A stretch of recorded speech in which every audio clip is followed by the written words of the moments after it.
आप तो निराले बाबा, रूप भी निराला है। आप तो निराले बाबा, रूप भी निराला है। हाथ में त्रिशूल, गले सर्पों की माला है। हाथ में त्रिशूल, गले सर्पों की माला है। नंदी पर चढ़ कर आना होगा, डम डम डमरू बजाना होगा। डमरू वाले बाबा तुमको। एक बहुत गहरा प्रश्न। अगर भगवान विष्णु 4 महीने के लिए योग निद्रा में चले जाते हैं तो इस पूरी सृष्टि को कौन चलाता है? क्या ब्रह्मांड 4 महीने बिना रक्षक के रहता है? इसका उत्तर बहुत सुंदर है और यही है चतुर्मास का सबसे बड़ा रहस्य। आइए जानते हैं। चतुर्मास यानी 4 मास। देवशयनी एकादशी से यानी 25 जुलाई से भगवान विष्णु क्षीर सागर में योग निद्रा में चले जाते हैं और 4 महीने बाद कार्तिक मास की प्रबोधनी एकादशी पर वे जागते हैं।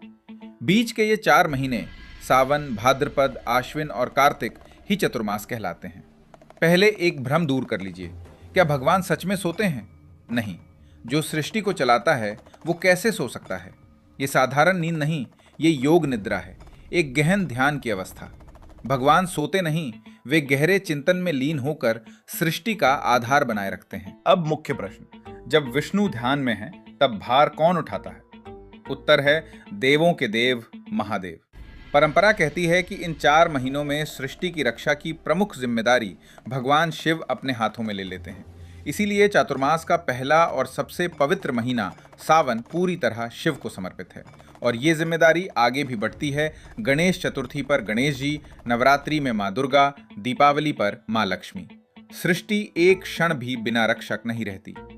अब एक बहुत रोचक बात जो बहुत कम लोग जानते हैं। चातुर्मास में हर महीने के लिए एक विशेष भोजन नियम बताया गया है परंपरा के अनुसार। सुनिए, पहले महीने सावन में हरी पत्तेदार सब्जियां त्यागी जाती हैं। दूसरे महीने भाद्रपद में दही और दही से बनी चीजें जैसे कढ़ी, लस्सी, छाछ नहीं ली जाती।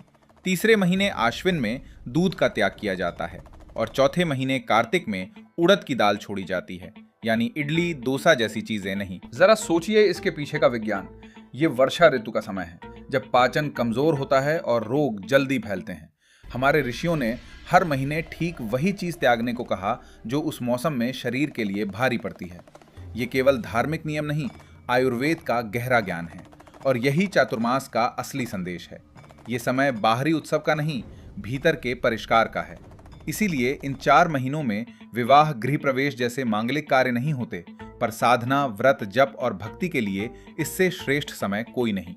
तो चातुर्मास को आत्म सुधार का काल बनाइए।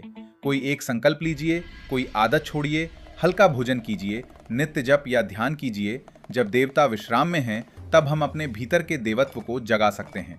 तो याद रखिए, विष्णु सोते नहीं, वे ध्यान में जाते हैं, शिव रक्षक बनकर आगे आते हैं और ये 4 महीने हमें अवसर देते हैं स्वयं को बदलने का, स्वयं को मांझने का।